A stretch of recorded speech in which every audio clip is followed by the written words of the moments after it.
भुवनेश्वर आजादनगर विस्फोरण में एयरफील्ड थाना NIA team विस्फोरण घटना अपराधिक और आतंकी लिंक को नहीं तनाघना जनवरी 27 रे सुंदरपदा आजादनगर होता विस्फोरण मुख्य अभियुक्त सेहनवाज मल्लिक और मां होता मृत्यु मामला रुजु कर पूर्ण तदंत भार नहीं एनआईए टीम अंतरराज्य लिंक पूर्व आपराधिक मामला संपर्क में खोलताड़ एते परिमाण आरडीएक्स केउठारे व्यवहार होता से नहीं छानबीन भुवनेश्वर आजादनगर विस्फोरण में एयरफील्ड थाना एनआईए टीम पहुंची विस्फोरण घटना अपराधिक और आतंकी लिंक को नहीं ये तनाखना एनआईए जनवरी 27 रे सुंदरपदा आजादनगर होता विस्फोरण मुख्य अभियुक्त सेहनवाज मल्लिक और मां होता मृत्यु मामला रुजु कर पूर्ण तदंत भार नहीं एनआईए टीम अंतरराज्य लिंक पूर्व आपराधिक मामला संपर्क में खोलताड़ एते परिमाण आरडीएक्स केउठारे व्यवहार होता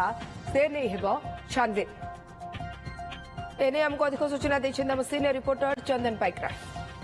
आजादनगर बोमा विस्फोरण घटना रे एनआईए तदंत आग को आगेची एयरफील्ड थाना रे पहुंची एनआईए रो एक टीम एवं एयरफील्ड थाना रे पहुंची तदंतकारी ऑफिसर कौन तदंत करिसंती कौन कौन परिस्थिति घटी जहाकू नहीं कि वर्तमान सुधा एयरफील्ड थाना पक्षरु कौन तदंत करा जायछि एवं काहाकू काहाकू जेरा करा जायछि स्टेटमेंट रेकर्ड कौन करा जायछि ए संबंध रे पूरा घटनार तथ्य हासिल करबा पाई एनआईए टीम आसी पहुंची एयरफील्ड थाना रे कारण एयरफील्ड थाना अंतर्गत नुआ आजाद कॉलोनी रे ये विस्फोरण घटिथिला जो विस्फोरण रे मुफी एवं तार मां मृत्युवरण करथिबा बेले दुई जन गुरुतर हेथिले तेबे एई विस्फोरण घटना रे इंटरलिंक अर्थात आंतरराज्य संपृक्ति नहीं की एनआईए प्रमाण पाई सारिबा परे वर्तमान एनआईए पक्षरु केस नंबर 1/2026 रे एक मामला रुजु करा जायछि एवं घटनार पूरा तदंत करा जाउछि तेबे आजादनगर घटना रे केउ षडयंत्र लुचि रहिछि ताकू नहीं एबे एनआईए तदंत करुछि कारण ये सेहनवाज मल्लिक और मुफी ये घटनार मुख्य अभियुक्त थिबा बेले मृत्युवरण कर सारी कारण विस्फोरण एते भयंकर थिला ये बोमा विस्फोरण रे सेहनवाज मल्लिक और मुफी अति गुरुतर अवस्था रे मेडिकल रे भर्ती होइतिला परवर्ती समय रे तार मां मध्य मेडिकल रे भर्ती होइतबा बेले तार फियांसी एवं अन्य जने सांग मध्य ये घटना रे गुरुतर होइतिले समस्त को घरोई हॉस्पिटल रे भर्ती करा जाइतबा बेले चिकित्सा अवस्था रे सेहनवाज मल्लिक और मुफी एवं तांकर मांकर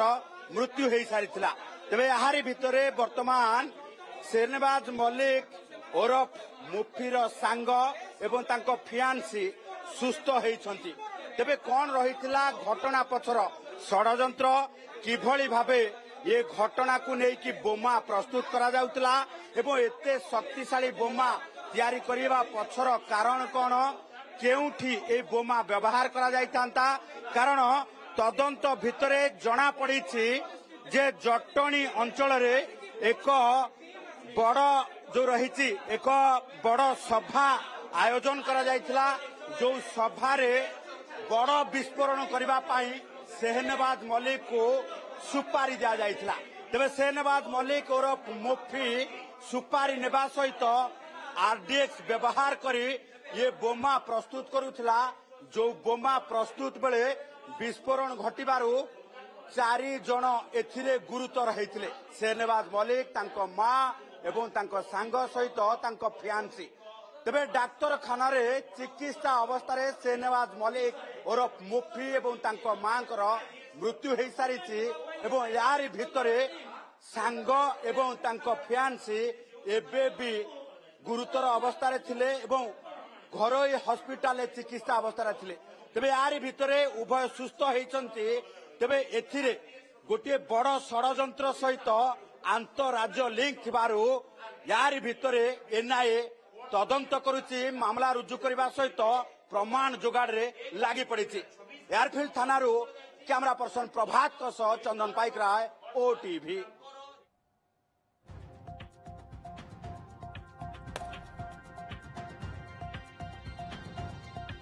भुवनेश्वर आजाद नगर विस्फोरण मामला रे एनआईए तनाघना एनआईए पहुंची भुवनेश्वर एयरफील्ड थाना रे एनआईए या तदंत कर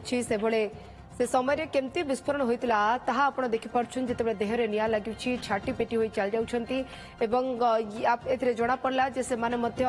या करिबारे सक्रिय भाव भूमिका ग्रहण करथिले एवं जेहेतु एथिरे आतंकी लिंक आसुची सेतिपई एनआईए रे मध्य घन घन तदंत लागिछि आ सेतेबेळेर विजुअल जेतेबेळे बोमा तैयारी चलीथिला आ विस्फोरण होइतिला सेही समय विजुअल आमे आपनकु देखाउछु पानी टांकी पछपटे आपण देखंतु विस्फोरण हेउछि एवं तापरे दुई जण व्यक्ति केउबळी भाबे दौड़ी के आसुछन्ती।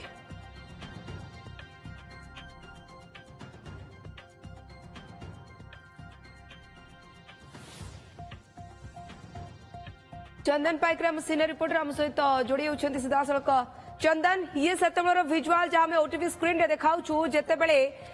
बोमा तैयारी चलीथिला विस्फोरण होइतिला एवं दुई जण केउभଳି भाबे जीवन विकल रे दौड़ी के आसुचंती एनआईए ये मामलार तदंत भार हाथकु तो नेछि आज आसी पहुंची तदंत करबा पई एवं ये तदंत केउठु आरंभ हबो।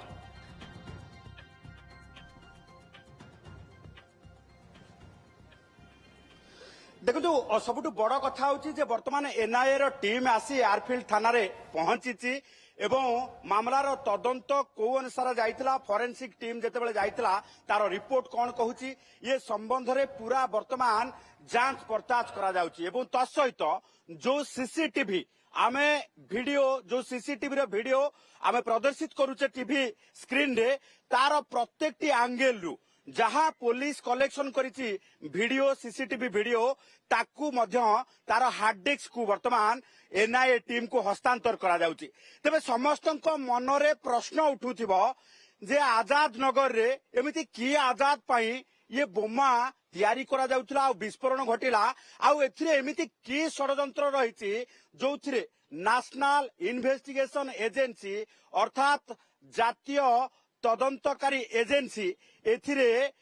तदंत करबा पई मामला रुजु कला एमिति की षडयंत्र रहिछि कारण एनआईए साधारणतः भावे जोठी आतंकी लिंक थाए जोठी अंतरराज्य लिंक रही थाए सेठी ही तदंत करिथाए जोठी बड़ विस्फोरण घटी थाए।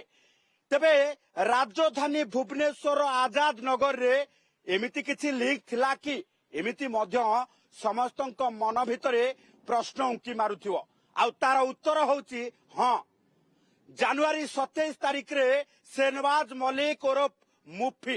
जेतेबेले ये बोमा तैयारी करुथिला से बोमा तैयारी समय ता पाखरे ता मां तार फ्यान्सी एवं अम्य मलिक तार सांग बसी रहिथिले। तेबे सेनवाज मलिक एते शक्तिशाली विस्फोरक सामग्री काहेकि तैयारी करुथिला जहाकु नै कि तदंत करिबा बेले विस्फोरक तथ्य सामना को आसीबा परे गृह मंत्रालय पक्षरु अर्थात एमएचए पक्षरु जेतेबेले निर्देशनामा आसिला भुवनेश्वर शाखा एनआईए पक्षरु 1/2026 रे एक मामला रुजु करा जाय तदंत आरंभ करागला। कारण हेउची जे ये बोमा तैयारी होउतिला जटनी निकट रे एक बड़ सभारे विस्फोरण करा जाय थांता जो सभारे गोटिए जो रही गोटे निर्दिष्ट संप्रदायर लोक एथिरे सभा करिबा पाई पूर्व प्रस्तुति होई सारितला आउ से सांप्रदायिक दंगा सृष्टि करिबा पाई सांप्रदायिक विभेद सृष्टि करिबा पाई से संप्रदायर मीटिंग भितरे बड़ विस्फोरण करिबा पाई सुपारी नेथिला सेनवाज मलिक ओरफ मुफी जहार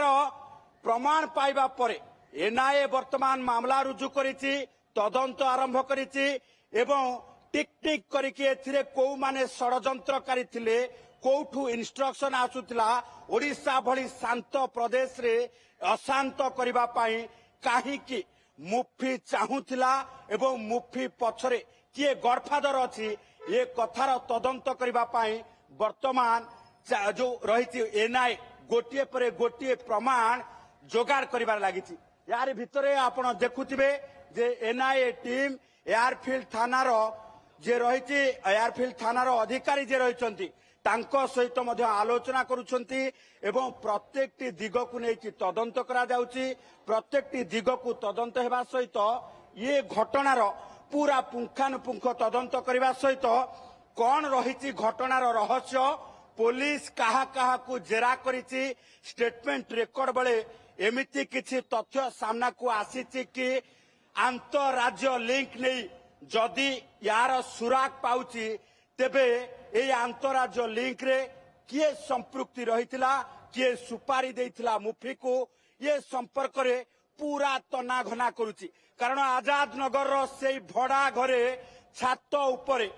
জানুয়ারি 27 তারিখରେ মুফি जो ବୋମା ତିଆରି କରିଥିଲା সেই ବୋମାରେ ଶକ୍ତିଶାଳୀ ବିସ୍ଫୋରକ ସାମଗ୍ରୀ ବ୍ୟବହାର କରାଯାଇଥିଲା। ଫରେନ୍ସିକ ଲ୍ୟାବର ଇଏ ଟେଷ୍ଟିଂ ରିପୋର୍ଟ ଆସିବା ପରେ ଏନ୍ଆଇଏ ପକ୍ଷରୁ ଏମିତି କିଛି ତଥ୍ୟ ହାସଲ କରି ଏବେ ତଦନ୍ତ କରାଯାଉଛି। ତେବେ ଏନ୍ଆଇଏର 3 ଜଣିଆ ଟିମ୍ ଆସି ପହଞ୍ଚିଛନ୍ତି ଏୟାରଫିଲ୍ଡ ଥାନାରେ। ପୋଲିସ ଠାରୁ ସମସ୍ତ ଦସ୍ତାବିଜ, ହାର୍ଡ ଡିସ୍କ ଏବଂ ସାକ୍ଷୀ ମାନଙ୍କର ବୟାନ ଆଧାରରେ ଭିଡିଓଗ୍ରାଫି କରାଯାଇଥିବା ସେହି ଷ୍ଟେଟମେଣ୍ଟକୁ ବର୍ତ୍ତମାନ କଲେକ୍ଟ କରାଯାଉଛି। ତେବେ ୟା ପରବର୍ତ୍ତୀ ସମୟରେ 2 ଜଣ ଯେଉଁମାନେ ଆଘାତ ପ୍ରାପ୍ତ ହୋଇ ଚିକିତ୍ସା ଅବସ୍ଥାରେ ଥିଲେ, ମୁଫିର ଫିଆନ୍ସି ଏବଂ ସାଙ୍ଗ ଅମିୟ ମଲ୍ଲିକ, ଏମାନଙ୍କୁ ଘନ ଘନ ଜେରା କରିବା ପରେ ତଥ୍ୟ ସାମ୍ନାକୁ ଆସିବ। କିଏ ସେ ଷଡ଼ଯନ୍ତ୍ରକାରୀ ଅଶାନ୍ତ କରିବାକୁ ଚାହୁଁଥିଲା ଇଏ ଶାନ୍ତ ପ୍ରଦେଶ ଓଡ଼ିଶାରେ, କିଏ ସେ ଷଡ଼ଯନ୍ତ୍ରକାରୀ ଯିଏ ସୁପାରି ଦେଇଥିଲା ମୁଫିକୁ ଏକ ନିର୍ଦ୍ଦିଷ୍ଟ ସମ୍ପ୍ରଦାୟର ସଭାରେ ବଡ଼ ବିସ୍ଫୋରଣ କରିବା ପାଇଁ। ତେବେ ହିଷ୍ଟ୍ରି ସିଟର କୁହାଯାଉଥିବା ଅର୍ଥାତ୍ କୁଖ୍ୟାତ ଅପରାଧୀ ମୁଫି ଓରଫ ସେନବାଜ ମଲ୍ଲିକ ଯେତେବେଳେ ସୁପାରି ନେଇଥିଲା, ଏ ଘଟଣାରେ ଏନ୍ଆଇଏ ତଦନ୍ତ କରିବା ପରେ ଯୋଉ ତଥ୍ୟ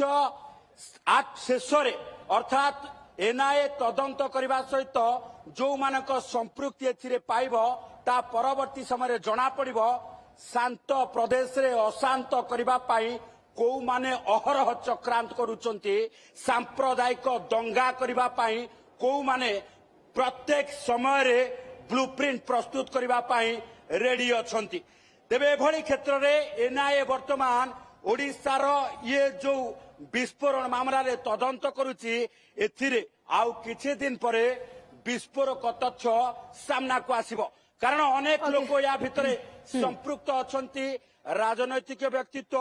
ଏବଂ ଅନେକ କିଛି କୁଖ୍ୟାତ ଅପରାଧୀ। ସବୁଠୁ ବଡ କଥା ହେଲା ଶାନ୍ତିପ୍ରିୟ ଓଡ଼ିଶାରେ ବି ଏଭଳି ଯୋଜନା, ବଡ ଯୋଜନା ତିଆରି କରାଯାଇପାରେ ଚନ୍ଦନ, ତାହା ହିଁ ସବୁଠୁ ଆଶ୍ଚର୍ଯ୍ୟଚକିତ କରୁଛି। ସେଥିପାଇଁ